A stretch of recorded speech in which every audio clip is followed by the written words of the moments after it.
someone you love, and just give me some reaction. Just It's another beautiful Sunday afternoon. This is Rubbing Minds. Welcome. My name is Ebuka Obiuchendu. Great to have you here. It's day 223 days since over 200 girls were abducted from the government secondary school in Chibok, Borno State, and we still don't have them back. No progress has been made in the last week, and we don't know if any will be made in the coming week, but we're going to just continue making sure that we bring this issue to the fore and make sure it doesn't die off. Those girls are Nigerians. Many more have been abducted after that, and unfortunately it seems to be the same old cycle. We don't know when all of this is going to end, but yeah, we're going to do our best to make sure we don't let that fight die. These girls' parents are still hopeful, I'm sure, that their children will be back one day, and we Nigerians, the least we can do at least is keep up our voices in support of this good cause. Still speaking of the Northeast and issues of terrorism, the last week wasn't particularly peaceful in Nigeria, with Boko Haram attacks continuing, with the highlight, I think, being we had something around an attack with over 48 people dying in a village in the border of Nigeria and Chad. We heard about fishermen were attacked by members of the Boko Haram sect and they were killed as a result. Terrorism is still a big issue. I have been saying in the last couple of weeks that politics is now thick in the air, and we don't know what this means for the fight against terror.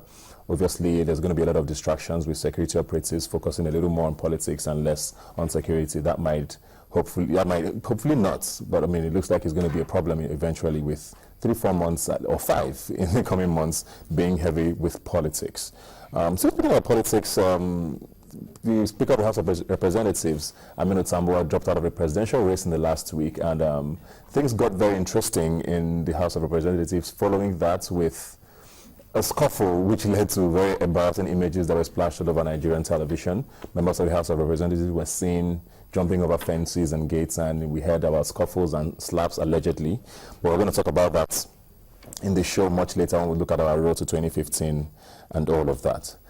And of course, finally, in the last week, the Super Eagles broke a lot of hearts across the country. It seemed like things were bright after the win against South Africa, and all we needed to do, the win against Congo, and all we needed to do was beat South Africa here in Nigeria to book our place at the Nations Cup. And on Wednesday, we pulled out all the stops at the magnificent Akwa Ibom Stadium in Uyo, but unfortunately things didn't end according to plan. Now it has thrown up a lot of questions following that, and we don't know what's going to happen with the coaching crew, with the national team, with the NFF. But I have someone here with me who I'm going to be talking about the Super Eagles and all of that has happened in the past week. Mr. Larrie Peniel, thanks for being here today. It's a pleasure.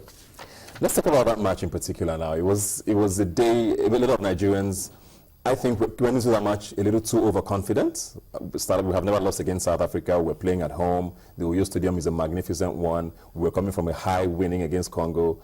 Everything seemed set for Nigeria to just book their win. Even Keshi mentioned it, afterwards, that we were a little bit overcomplacent and that we took South Africa for granted. Having said that, it was a game we never should have even gone behind by 2 goals to nothing and struggling to go back into that game. If you've observed South Africa all through this competition, South Africa had considered just 1 goal before that particular game, which means South Africa's defense is very, very good. So it was always going to be a tough order. Immediately we considered one, considered another, and then try to score 3 goals. We only have ourselves to blame. I mean, you cannot be in a group that has Sudan, Congo, Brazzaville, and South Africa. By all standards, these are lightweights in Africa and don't qualify. So we only have ourselves to blame. We can only start doing a post-mortem and see where we got it wrong, what went wrong, and all of that. But we only have ourselves to blame. Before we look back at the entire series itself, let's look at that game in particular. A lot of people actually agree that we didn't particularly play badly, actually. The first half in particular, I mean, we had 3-4 chances, clear cut against the keeper. So it wasn't as if it was a bad game by the Super Eagles. So what exactly happened? A whole lot of combination of factors. We shouldn't have actually been in a position where we needed to actually win that game. We had so many things that didn't go for us before that particular game. We had actually lost, away at Sudan where nobody lost. Congo went to Sudan, won. South Africa went to Sudan and also won. Then we had actually lost at home to Congo. That's unthinkable. So we shot ourselves in the foot. Before that last game, we should have qualified. And that's exactly what happened in 2011 when we played Guinea, and we needed that victory to actually qualify for 2012 Nations Cup, also in Equatorial Guinea by coincidence. And what did we do? We played a 2-2 draw with Guinea, and we have repeated the same thing. You mentioned the fact that what went wrong. We had chances. Well, in as much as I would love to blame Stephen Keshi, because definitely the box stops on his table, I would also love to blame some individual players, for their performance on the night. Ahmed Musa, for one, he had 3 glaring chances, 2 gilt-edged chances that he could have converted one of those. If we had gone ahead in that game, it would have been a whole different story altogether. He didn't take his chances. The same for Kenneth Omero. He was injured. You could say, yes, Keshi fielded him. How come someone who is injured or who is recovering, how do you just put him in a game of such magnitude? But who else do you have on the bench? We had lost to Babona, we had lost to Babona due to suspension. Who do we have on the bench? There was absolutely nobody, except you want to thrust in maybe a Solomon Kwambe and then play Anifio Ambrose in the center. But as it were, a lot of performances were not so good. Azubike Gwekwe played very well against Congo Away, came home, it wasn't so spectacular. He was. Exactly. So between Omero and Azubike Gwekwe, the central defense partnership, I thought, so individual players also have to say, hey, I performed badly today. Yeah. So I think it's very interesting that you mentioned all of that. I mean, Keshi's hand was tied in most parts. Most of the players who people had complained that he wasn't inviting, he had called a number of them back. The defense line has always been a problem anyways. We've never really had a strong defense. Certainly in the last 2 years, we've been having sort of a makeshift. Omero and Obuabona seem to be coming into their own, but I mean, like you said, Omero had an injury which he was recovering from. Let's talk about Keshi's coaching now, which has come into question seriously. I mean, there was a point in the game there where the camera was on him, and I saw him saying to Ahmed Musa, we need to score, Musa, we need to score. And people were like, is that how you coach? Are those sort of things you should be saying? And his technical abilities generally, what do you say about that? And that also reminds me, during, what's it called now, the home base Eagles game, this tournament that they played, I've forgotten, it was also in South Africa, the one we came third or so. Yeah, for the Chan tournament. At the point when we were losing to Morocco 3-0, I heard Keshi went to them at halftime and he said in Pidgin, now don't spoil my work, now don't kill my career. and I'm thinking, is that what you tell players? If you say Mourinho or Pep Guardiola will say, hey, if you're not playing at someone is not helping you, can you Onazi, can you help Omero? The guy on Onazi is dribbling him too much. Can you assist? Mikel, you need to assist the attack. Hey, you do this and all of that. So much has been said about Keshi's tactical awareness. One thing we cannot take away from Keshi, though, is his managerial quality. Yes, a lot of people look at him as a boss. A lot of people look at him as the father figure. And that might have been responsible for some of the victories that he has achieved, particularly, the last Nations Cup that Nigeria won. He also took us to Chan, he also took us to the World Cup, took us to the second round. That may be as far as Keshi can actually take us. Managerial capabilities, yes. The tactical acumen, I'm not so sure. And I'm trying hard not to condemn him, because before him, so many coaches have also failed. Siasa didn't take us to the Nations Cup. Which is, I've heard that argument with a lot of people. With Nigeria, honestly, I can't remember when last we played beautiful football. I think maybe 2004, 2003. Since then, things have just been this way. We struggled to win a few games. I can't remember last we won any game by 4-0. It's maybe once in 2 years that happens. So, I mean, as much as we say, okay, Keshi isn't technically sound, you also look at the bench. How much can he really do to change a game every time we play? I think the whole structure that has to do with Nigerian football needs to be re-examined.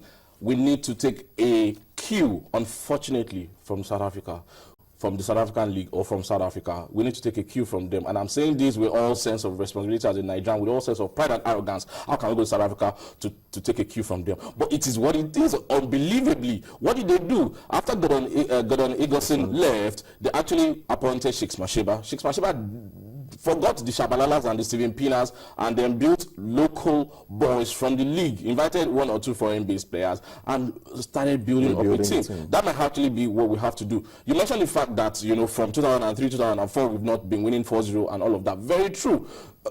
Iguaban failed before Siasa failed, didn't take us to the Nations Cup. Now Keshi's failed. So a few sharp moments here and there. What exactly is wrong with our coaches? Do we have to go back to the foreign coaches and all of that? These are questions the NFF led by Amaju Pinnick and Sheyi Akiomi have to actually sit down to analyze and say, what are we getting wrong? Is it grassroots football? Is it the coaches? Do they need refresher courses?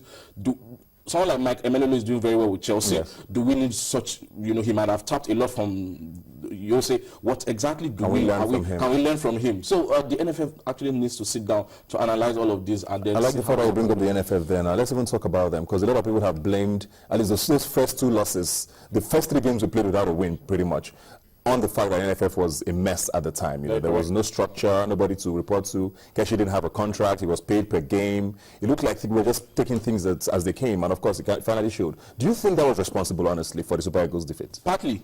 They were battling themselves. The first election, Chris Giwa, the phantom election, and then Amaju Pinnick election in Warri. It was all about who was going to take what office and all not. The same way you mentioned about terrorism and politics, how do you get a balance? The same thing, football and politics, particularly for the NFF, how do you strike a balance? In all of that, will Keshi get a new contract? Will he not? The players' minds were not actually where it should be. It was like a house divided against itself. It wouldn't stand with time. And that was, in my own opinion, what was partly responsible. Partly, I say, responsible for why we didn't pick up any victory in the first 3 games. We can blame events off field for actually a little bit of what happened, but I still will hold Keshi and his boys responsible for the fact that we are not going to that Nations Cup. I saw the local lads against Ghana when they played, you know, at the Nest of Champions in New York against Ghana, and I thought some of those boys were brilliant. You know, Amokachi actually led them out. And they did brilliantly well. You would expect that they would take that momentum. They took it to Congo, but they couldn't reciprocate back again. In the same stadium. In the same stadium. South Africa, I listened to an interview before that game. The coach said, things have changed in South Africa. And it's true. This qualifier, they considered just one game before the Sonia Aliko brace. So it meant that South Africa had qualified with 11 points before that particular game. Imagine South Africa qualified ahead of Nigeria. Not just that, South Africa denying us. And the whole of South Africa, they were actually very angry when Nigeria went to Congo to defeat Congo, meaning that they would have preferred if Congo had defeated us and eliminated us. So they did themselves a whole lot of good by coming to Nigeria to defeat Nigeria. Guess what? They have eliminated Nigeria, who would have been a problem to them at the Nations Cup. So it is one enemy down for South Africa. So many factors here and there. So many. You talked about the local lads, and let's quickly just talk about them. I mean, Federations Cup is holding today. You talked about the match in Uyo. People say a few bright spots. We have a goal scorer who broke the record, the Nigerian scoring record, for the first time ever. 26 goals, I think. Is this something we can seriously look at against the foreign lads? Is this something that we can seriously consider to maybe make a good part of our national team local-based players? I believe so, particularly for someone like Ufan Udo, who scored 23 goals. He will be in action today. And then Udok, who scored 20 goals, he will also be in action. Udok actually scored the only goal of that game. For someone like Udok, I think he would be able to hold his own, particularly with the foreign lads. Ahmed Musa broke into the national. Ahmed Musa, as at 18, he was the highest goal scorer in the Nigerian league with 18 goals, just before Judanike broke that record, 20 goals. And then Ufan Udok equaled it and got to 23. Ahmed Musa broke into the under 20, under 23 team, and then the Super Eagles at that young age too. And he held his own, you know, up until now. And I think he's still holding his own anyway, even for CSK Moscow. Having said that, someone like Udok, you expect them to go from strength to strength, and Ufan Udon to the local lads. I saw a lot of guys that day that I think can hold their own in the national team. Kingsley Sokari, one of them, and then Umar Zango of Kano Pillars. So many of them like that. All they need is the right support, right encouragement, right tournament, and of course with the support of LMC, NFF, and Nigerians at large. Not just Man U and Arsenal. It has to actually be, you know, Dolphins and Imba as well. So with that, I think they'll go places. And then they'll go Rangers. Final that, you think Keshi's going to stay? Even if Keshi wants to stay, I would love him to respectfully resign. What more does he want to do? I mean, he's receiving a whole lot of rebuke from all around the country, even when we know it is not entirely his fault. But sometimes you need to take a look from outside and say, hey, Pep Guardiola didn't wait until he was a total failure before he resigned from Barcelona. I mean, he just lost the league in Real Madrid to Jose Mourinho by one season, and he said, hey, what am I doing differently? Let me take a backseat. And then, you know, I think that's what Keshi should do. Let some other people try and see how well they can take us. Thank you very much, Larrie Peniel. Hopefully, I mean, it's going to be a very sad year in 2015 for Nigerians to watch the Nations Cup without Nigeria there. But hopefully things are going to get better from there. Thanks for being here today. Always a pleasure. We'll take a quick break now and be right back with more. Please stay with us.